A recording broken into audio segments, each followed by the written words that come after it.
Hi అండి. రోజు మనం చింతకాయ కొత్తిమీర పచ్చడి ఎలా చేయాలో చూద్దాం. ఈరోజు ఫ్రెష్గా ఉన్న కొత్తిమీర తీసుకుని దాన్ని బాగా ఫ్రెష్గా కడిగేసుకున్న తర్వాత కత్తిపెడితో అలా కరకర కోసి పక్కన పెట్టుకోవాలి. దాని తర్వాత పచ్చిమిరపకాయలు, ఎండుమిరపకాయలు, నెక్స్ట్ అవన్నీ ఒక దుక్కుని పెట్టుకున్న తర్వాత చింతకాయలు తీసుకుని వాటిని ఉడికించిన తర్వాత గుజ్జుగా చేసి పక్కన పెట్టుకోవాలి. పచ్చిశనగపప్పు, మినప్పప్పు, నెక్స్ట్ పచ్చిమిరపకాయలను వేపుకొని ఒక పక్కన పెట్టుకోవాలి.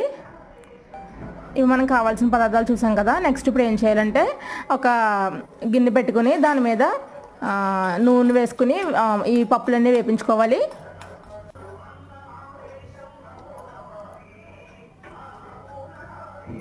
అలా వేగుతూ ఉండగా జీలకర్ర, ఎండుమిరపకాయలు వేసి బాగా వేయించుకోవాలి. కొద్దిసేపు వేగిన తర్వాత పచ్చి మిరపకాయలు కూడా వేసి వేయించుకోవాలి.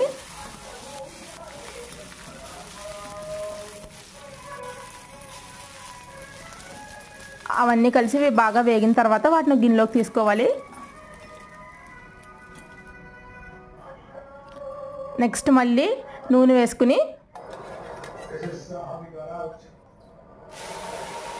ఇప్పుడైతే మనం శుభ్రం చేసుకున్న కొత్తిమీరని బాగా వేయించుకోవాలి నూనెలో.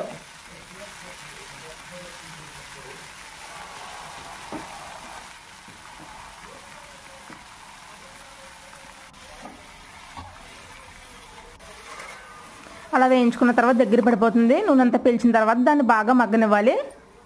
మగ్గిన తర్వాత వేడివేడిగా ఉంటుంది కదా, దాన్ని చల్లారబెట్టాలి.